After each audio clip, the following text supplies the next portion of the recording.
This is episode 2302 of the Daily Meditation Podcast. I'm Mary Meik, and welcome back to day 4 of our series. We are midweek as we continue along with our series about Hygge, following along with the Little Book of Hygge, Danish Secrets to Happy Living by Miek Wiking.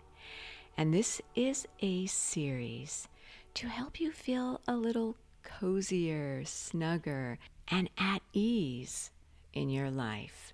I heard from one of our fellow meditators from Norway who reached out to me on my Instagram, sending me a direct message, which you can do too. I would love to hear how hyggelige your life is becoming as you go through this series, or maybe something interesting that happened to you this week. Well, I had the pleasure of hearing from our fellow Norwegian meditator who has studied Old Norse and the Nordic languages. I was told that I pronounced Hygge in a way that sounded like the word hugge, which means cutting or chopping wood. So essentially, I was telling you when I issued your weekly challenge to go out and be hyggelige with someone, I was telling you to go cut down your friends. So I apologize that I butchered, no pun intended, the word, and I try my best to pronounce it. I listened to a YouTube video where the author of the book we're following along with, Miek Wiking, pronounced it. I practiced it again and again. So I want you to know that I was told that the Y sounds like the Y in yield. So if you mention hyggelige, I guess that's the way you pronounce it. It's my best effort anyways. It's not hygge, it's hygge. And don't take my word for it again. Google it and listen to how it's pronounced, just so you don't go around telling people to chop down anything or anyone. So I want to thank our fellow meditator for letting me know about that.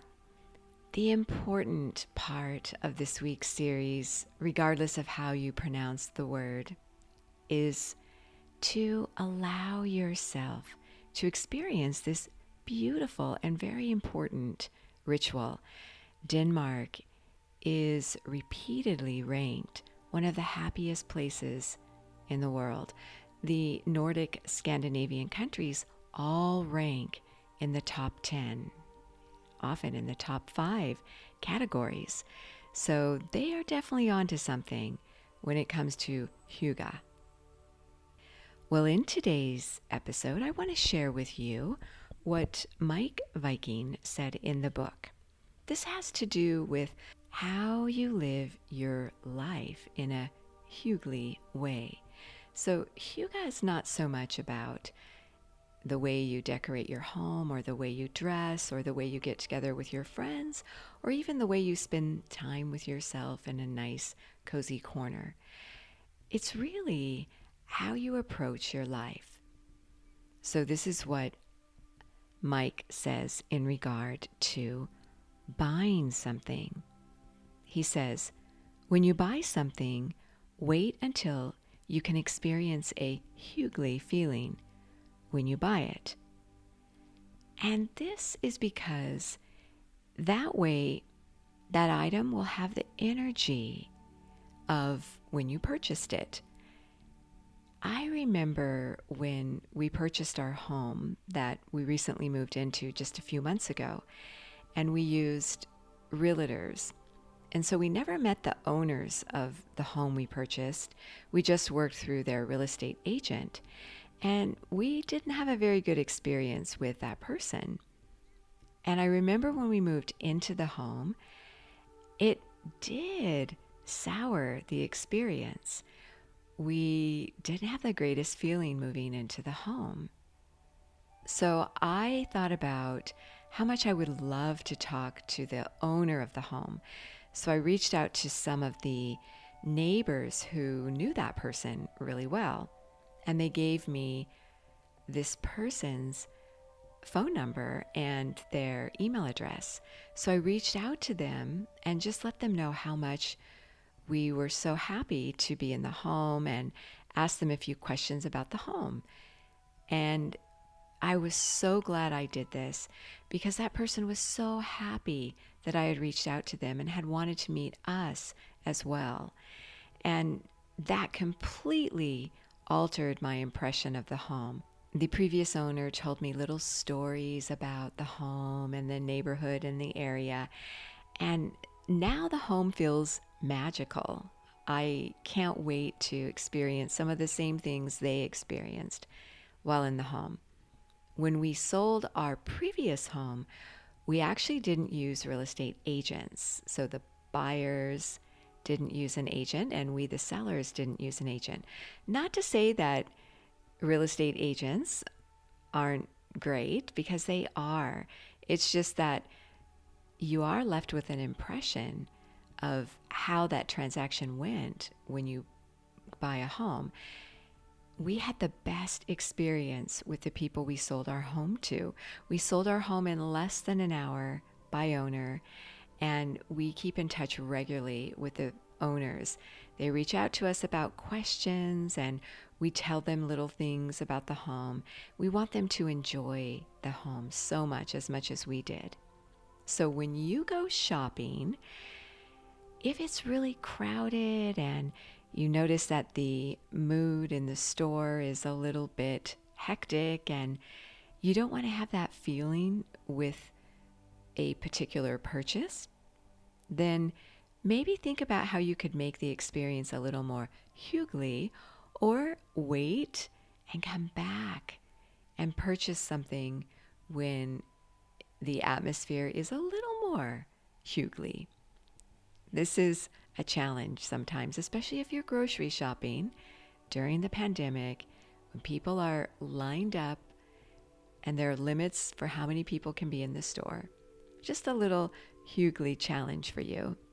So now you have a technique that can help you eliminate and cleanse your thoughts. This is a mudra. Many of you tell me that you use mudras when you are in a difficult situation. They remind you of what you're focusing on, and they make you feel a little cozier or more comforted. So this is a hyggelige technique. The mudra is called the Apana Mudra, and you can find it on my Sip and Om Instagram. You can also pick it up on the guide, which you can download and keep on the Sip and Om meditation app. You also get a Hygge journal with a daily reflection question for each day, as well as 30-minute guided meditations, over 2,000 of those on the app. So you get full access to the app and you can try it for a week free. So that's also where you can find the Apana Mudra, how you do it. It is very simple to do, so I'm going to guide you through it right now. So go ahead and settle yourself down, make yourself nice and comfortable. Close your eyes, gently elevating them upward at the point between your eyebrows. Consider this your hyggelige spot. It uplifts your thoughts.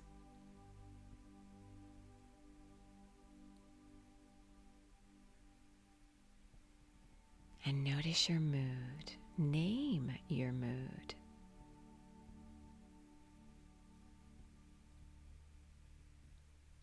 Inhale and exhale through your nose.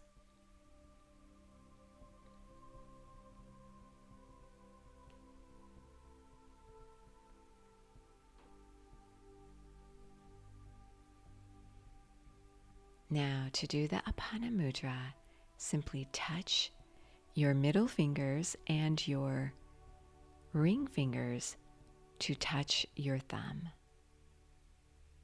So middle finger and ring finger touch your thumb, doing this with both hands, and your index finger and little finger are gently extended outward. Now consider some thoughts you'd like to eliminate from your life. Thoughts that are not so hyggelige. They don't give you that warm, cozy feeling. Think about what those thoughts are currently, or thoughts that you often think that you sometimes can't let go of.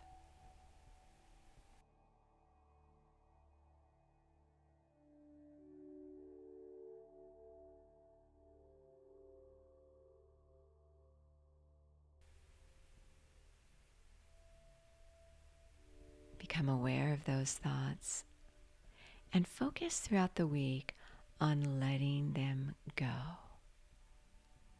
You may hold this apana mudra for however long you feel comfortable doing so.